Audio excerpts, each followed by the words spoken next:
Dragi moji, pozdravljeni nazaj na moj kanal in v tem primeru pozdravljeni nazaj na kanal 30-letne alien mame. 30-letne mame!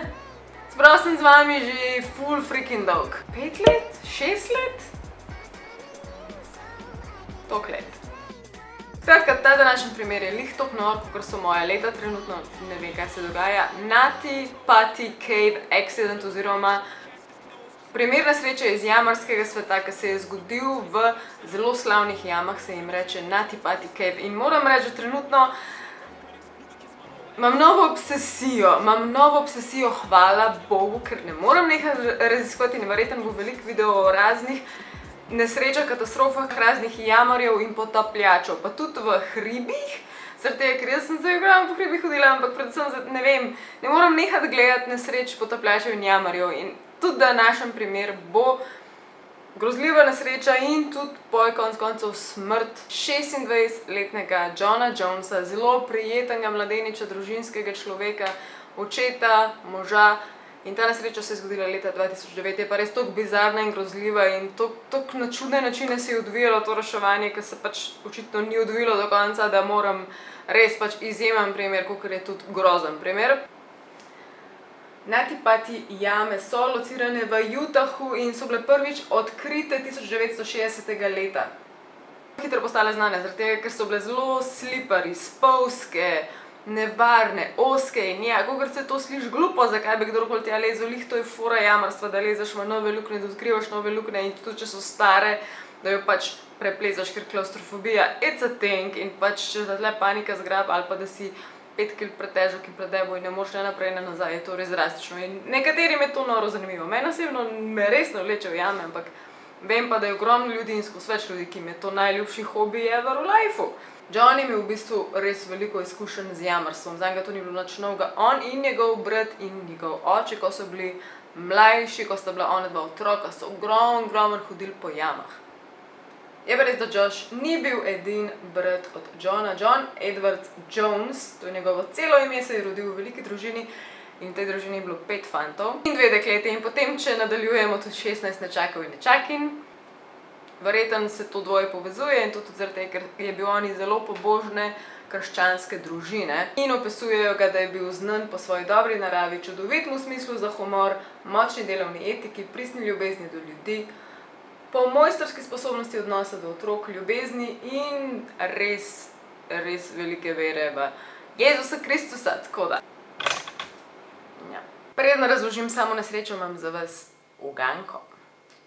Je nekaj, kar plava po internetu, grize viruse, preganja hekerje in se teleportira po svetu.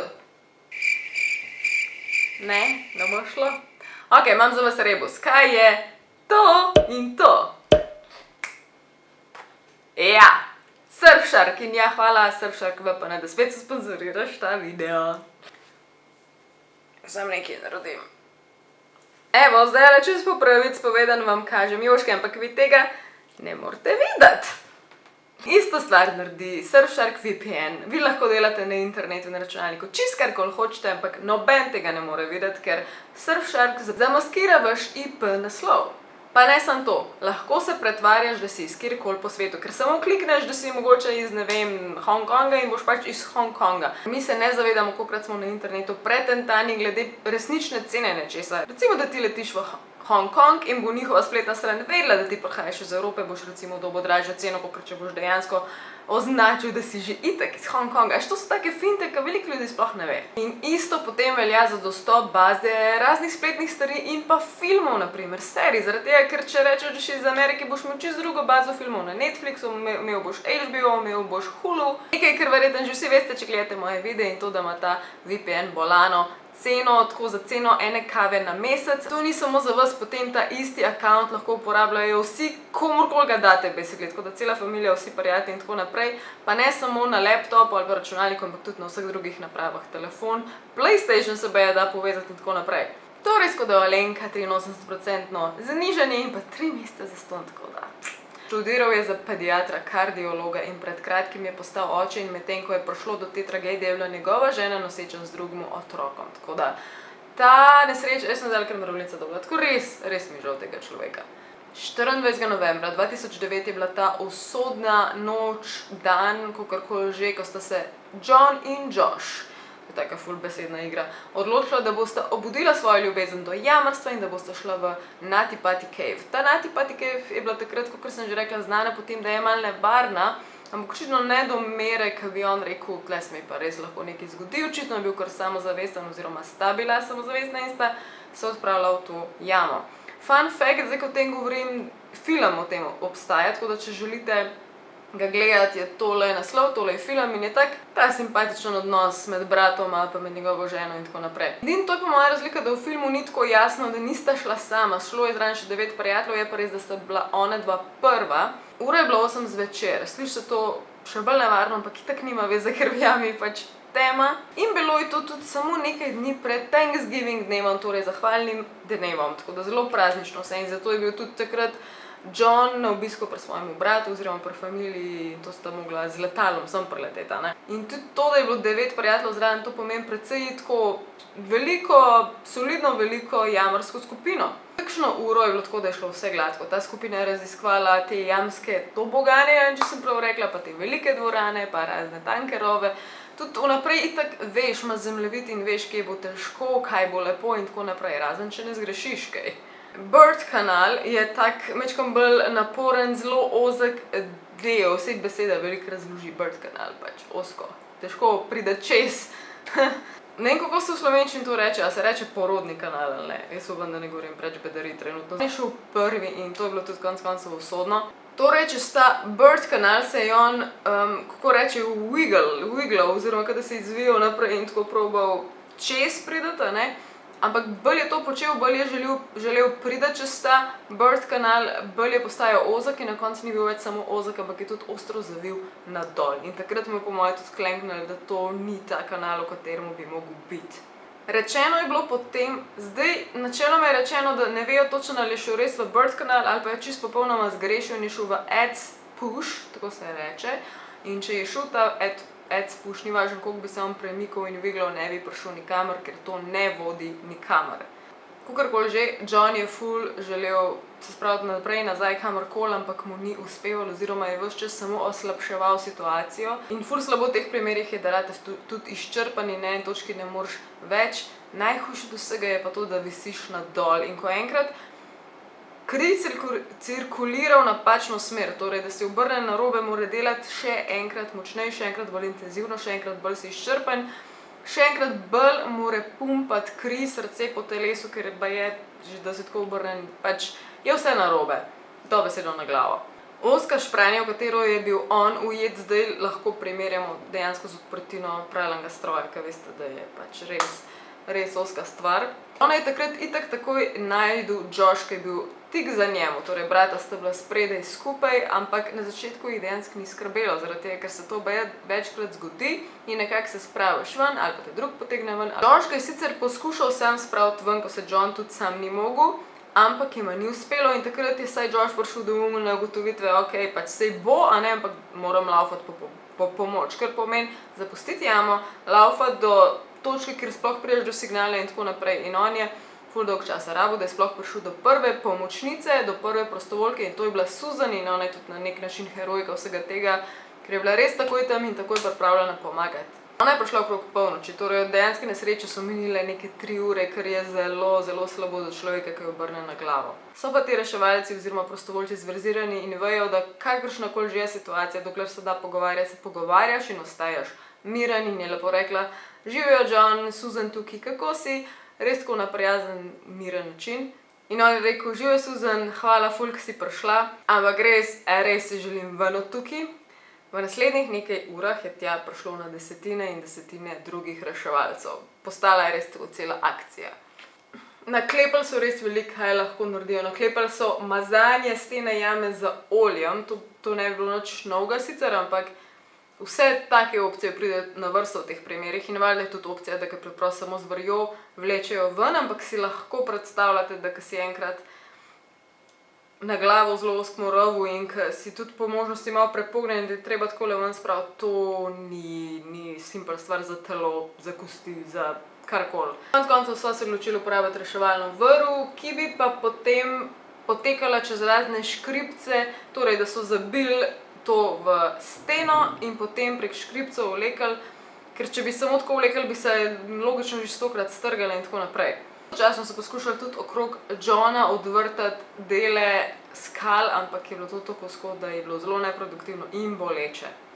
Plus ta skala je bila tako trda, da v nekaj urah jim je ratalo razvrtati in razbiti samo par centimetrov, tako da to je bilo full useless, full brez veze, full prečasa je šlo, glede na to, da človek na glavo obrnen umira. Zdaj tako, tisti, ki so ga reševali, so dejansko videli samo njegova stopala, torej njegove noge, ker je full žalostno, on je bil res lovni tam, tisti na glavo obrnen. In tudi oseba, ki je bila lahko naenkrat pri Johnu, je bila lahko samo ena, ker je pač to tako ozka stvar, se to je logično.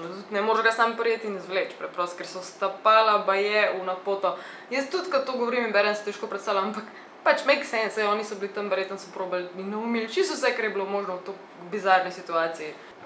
Medtem je pa Johnu vse slabše, zdaj je bil dolg časa tam noter z glavo navzdol, imel je težave z dihanjem. In ni tudi stalega pretoka krvi čez možgane, kar pomeni tudi razne halucinacije, bledenje, ne razmišljaš več isto kvalitetno kakor prej. In tudi njegov počutek je bil tako, da je nihal je med neko paniko in mirnostjo. Ves čas je bil, malo se je še smejal, malo se je še hecal, veš, v tisto paniko, oh my god, umrl bom. Na eni točki so mu tudi prinesli dvosmeren kabelski radio, toliko, da je lahko govoril z ženo, toliko, da ga je lahko malo pomirila, toliko, da je imel pač neko moralno spodbudo. Je bila itak zgoraj pri jami na površju skupaj z reševalci. Na tej točki je John v jami 19 ur in to je nevarno že z vidika tega, da je bil na glavo, ali bo preživel ali ne bo preživel, kaj šele, da ga ven dobijo. Ampak takrat, hvala Bogu, je bil škripec tist inštaliran, ker sem že prej govorila o tem, in v tandemu 8 mož naenkrat, 8 reševalcev naenkrat so vlekali in tudi naenkrat, se pravi, kot da bi govorili hop, pa potegnala, da ni vsak po svoje, da je bila moč koncentrirana na isto sekundo. In ko so ga vlekali, prvič super povlečejo, John gre gor. Drugič super povlečejo, John je šel više in tretjič se je sistem uničil. Torej, sistem je odpovedal, ko so ga ure in ure inštalirali, je odpovedal. In pa so videli, da je nekje v skali, kjer bi mogel biti škripec zabit noter, je tudi skala je odpovedala in dejansko je pač tisto padlo ven skupaj s skalo in tudi ta skala se je zrušila dol na Johna in John je zlezel še globje noter. Tako da res bizaren prizor, čeprav ti zadnji reševalec, ki je bil noter z njemu, ga je takrat lahko že videl oči. Tako da to je tisti najbolj heartbreaking moment v tem primeru. Tisti moment, ko so ga povlekali navzgor, ko so ga videli oči, imel sicer rdeče oči, videti je bil pa v redu in takrat ga je tudi tisti reševalec vprašal, kako si, je rekel za en drek. Ampak glede na to, da je videl, kaj se dogaja, imel pa tudi nasmeh na obrazu. In zato je toliko boleče, ker pač je šel ta sistem potem v 3 pisane maretice in je zdrsnil nazaj dol in je bil še veliko težje dosegljiv. Najbolj boleče od vsega je pa, da ni bilo več časa. To sem pozabila moment, ko je ta škripec letel ven iz stene in dejansko zadel tudi enega reševalca v obraz. Ta reševalc, mislim, da je bil glavni reševalc, ki je dobil poškodbo v glavo in je tudi utrpel hujše poškodbe, ne samo tako. Poleg tega, da je umedlel, in je mogel mesto zamenjati. Mislim, da prav z očetom od Johna in potem je sledil, da je šel oče dol do Johna in ni mogel več vzpostaviti stika, kar nam predvsem pove, da utrip je bil takrat zelo majhen, je bil pa v nezavesti, tako da očitno čist izčrpan, čist na koncu moči in ja.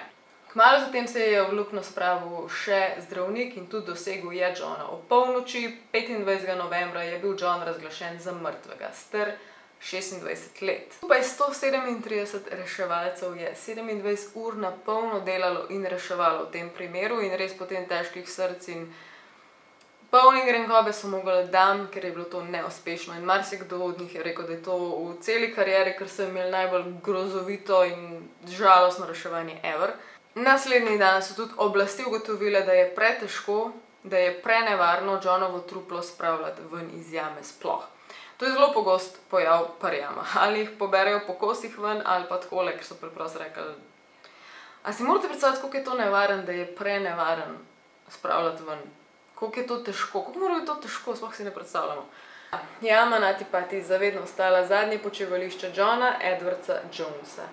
In pa teden dni zatem so se javni organi odločili, da jamo na Tipati zavedno zaprejo za javnost in takrat je zapečatena. V bistvu je not zlit beton in preprosto ne moreš več not, ne moreš raziskovati, ne moreš nič. Preprosto se ne da več tja.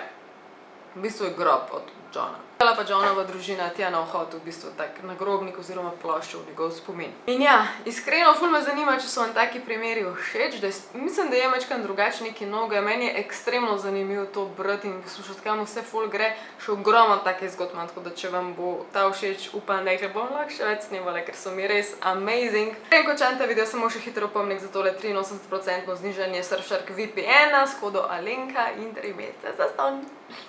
Tako da ja, tudi to zaenkrat. Alien Mama out. Radi se imejte, pridni bodite. Aj, čau. Bye.